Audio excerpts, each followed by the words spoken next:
Hello everyone, welcome to my channel. कैसे हैं आप लोग? आई होप आप लोग अच्छे होंगे और आपकी तैयारी भी खूब जोरों शोरों से चल रही होगी।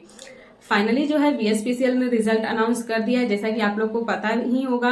और बहुत सारे कैंडिडेट जो है रिजल्ट की वजह से डिसअपॉइंटेड हैं। 2 दिनों से मतलब वो बहुत ज्यादा परेशान है, उन्हें समझ में नहीं आ रहा है क्या करें, क्योंकि बहुत सारी एक्सपेक्टेशंस थी जो कि उन्होंने लगा कर रखा था कि मे बी मेरा जॉब हो जाएगा, मेरा सिलेक्शन हो जाएगा। क्योंकि ना ऐसे 3 से 4 कैंडिडेट का मुझे मैसेज आया है कि उनके 75 मार्क्स थे, रॉ मार्क्स जो कि आंसर की के अकॉर्डिंग आया था, और उनके डिक्रीज होकर नॉर्मलाइजेशन के बाद 68 हो गए, इवन 69 हो गए।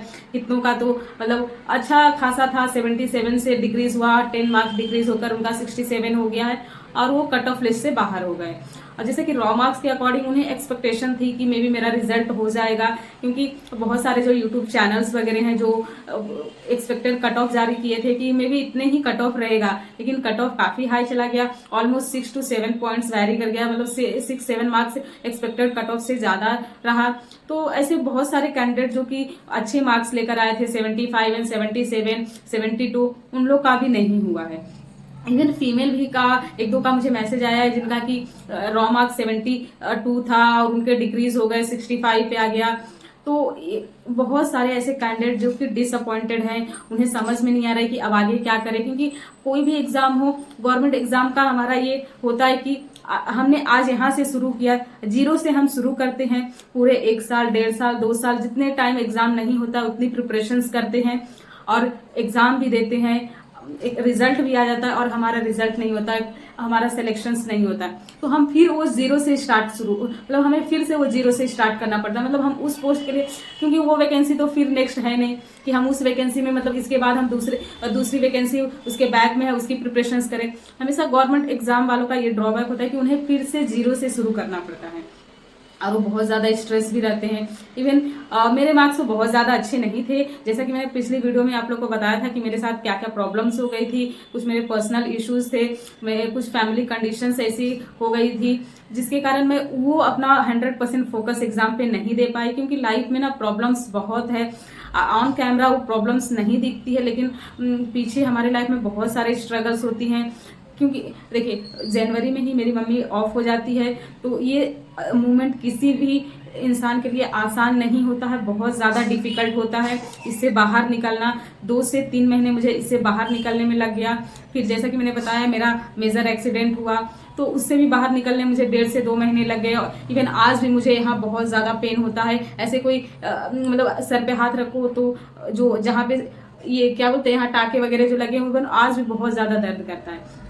तो ऐसी प्रॉब्लम सिर्फ मेरी लाइफ में नहीं है, बहुत सारे स्टूडेंट हैं, कैंडिडेट हैं जो कि इन सब प्रॉब्लम के बीच में भी अपनी पढ़ाई की ये मेहनत करते हैं और उनका सिलेक्शन किसी भी वजह से नहीं हो पाता। इवन 0.5 से 2 मार्क्स से 5 मार्क्स से नहीं हो पाता है, तो बहुत ज़्यादा पेन होता है। इवन बहुत ज़्यादा मतलब कुछ समझ में नहीं आता है सडनली कि अब लाइफ में क्या करना चाहिए, किधर मूव ऑन करें, कुछ भी समझ में नहीं आता है। मैं लास्ट इवन 2-3 कैंडिडेट भी ऐसे हैं जिनका की मैसेज आया था टेलीग्राम पे कि उनके सिर्फ पॉइंट में मार्क्स कम थे, इस वजह से नहीं हो पाया। तो पॉइंट मार्क्स से कम होना और सिलेक्शंस नहीं हो पाना बहुत बड़ा मतलब एक झटका लगता है कैंडिडेट को कि सिर्फ 1 मार्क 1 क्वेश्चन और राइट कर देते तो मे बी मेरा सिलेक्शन हो जाता। और सीट तो लिमिटेड थी और जो कि वैकेंसी तो बहुत ज़्यादा नहीं थी, मतलब 740 वैकेंसी थी और कैंडिडेट लाखों में थे। तो मे भी ये पॉसिबल था कि रिजल्ट तो कट ऑफ हाई जाएगा ही, फिर भी थोड़ा सा एक्सपेक्टेशंस रहता है कि नहीं मे बी मैं तैयारी कर रहा हूँ तो साथ मेरा सिलेक्शन हो जाएगा, इस बार तो मुझे मेरी जॉब मिल जाएगी। और स्पेशली कॉमर्स फील्ड के जो भी कैंडिडेट होते हैं उनको तो बहुत ही कम अपॉर्चुनिटी मिलती है कि वो अपने आप को मतलब साबित कर पाए, अपने आप के लिए अपना ड्रीम जॉब ले पाए। जो भी कॉमर्स के कैंडिडेट होते हैं उनका ये मोटिव ही होता है, उनका ये ड्रीम जॉब होता है कि उन्हें अकाउंटेंट बनना है।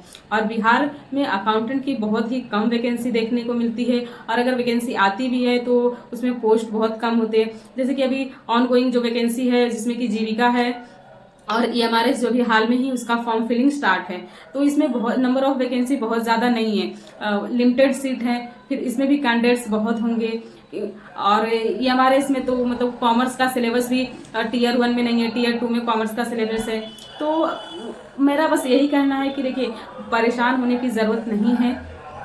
जो होना था वो हो गया, अब इसे मूव ऑन करने की ज़रूरत है। अब आगे नेक्स्ट क्या करना है, नेक्स्ट प्रिपरेशंस किधर करनी है वो देखना है, क्योंकि लाइफ में ये पार्ट्स आते जाते रहेंगे जब तक कि आपका सिलेक्शन नहीं हो जाता। और लाइफ में प्रॉब्लम्स भी बहुत हैं, सबकी लाइफ में बहुत प्रॉब्लम है, मेरी ही लाइफ की बात नहीं है, जितने भी कैंडिडेट्स हैं सब जो भी एग्ज़ाम की प्रिपरेशंस कर रहे हैं सबकी लाइफ में बहुत से प्रॉब्लम है। पर उन प्रॉब्लम से निकलते हुए अपने लिए अब स्टैंड लेने की ज़रूरत है। अब वो रिजल्ट को पीछे रखने की ज़रूरत है।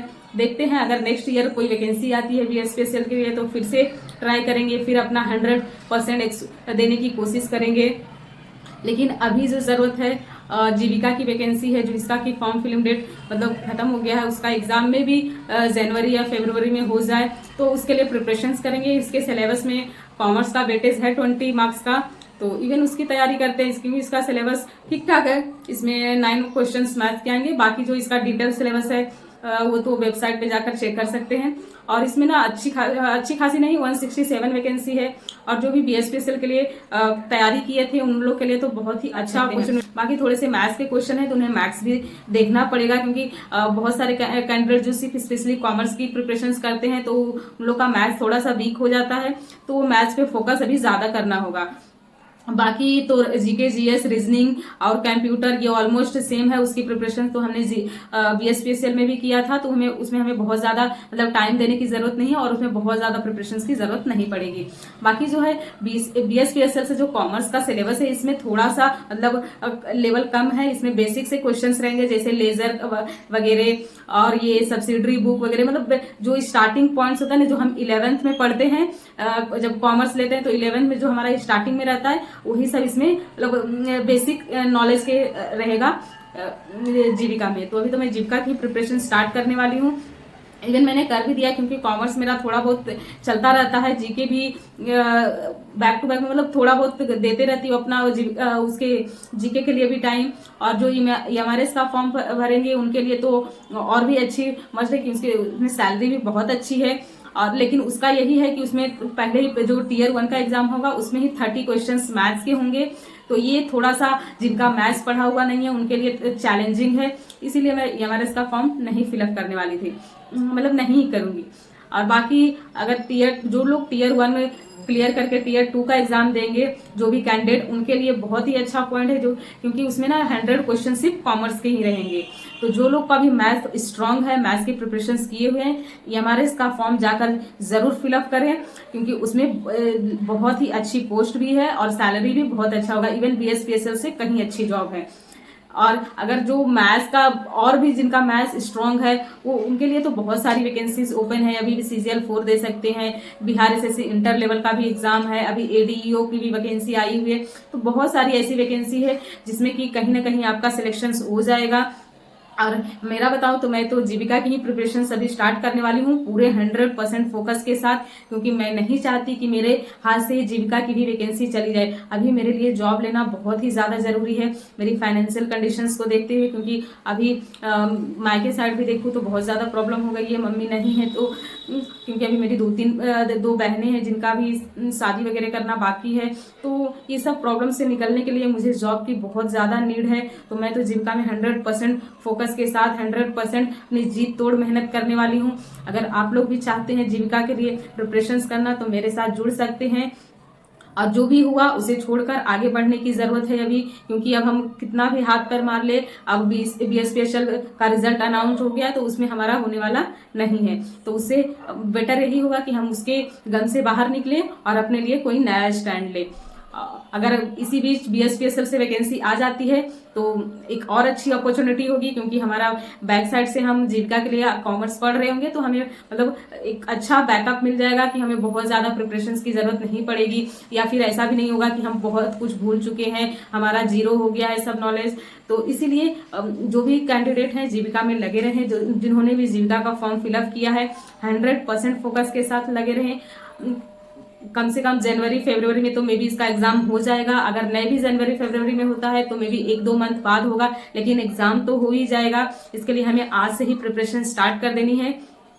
तो जो लोग भी मेरे साथ जुड़ना चाहते हैं या फिर जो लोग भी जीविका की प्रिपरेशन करना चाहते हैं मेरे साथ स्टार्ट कर सकते हैं। बाकी ये वीडियो आपको कैसी लगी मुझे कमेंट सेक्शन में ज़रूर बताइएगा। और जिन लोगों को भी मतलब ये कैंडिडेट जिनको बहुत ज़्यादा परेशान है उनको ये वीडियो ज़रूर शेयर कीजिएगा। मिलूंगी किसी नेक्स्ट वीडियो में, तब तक के लिए थैंक यू सो मच।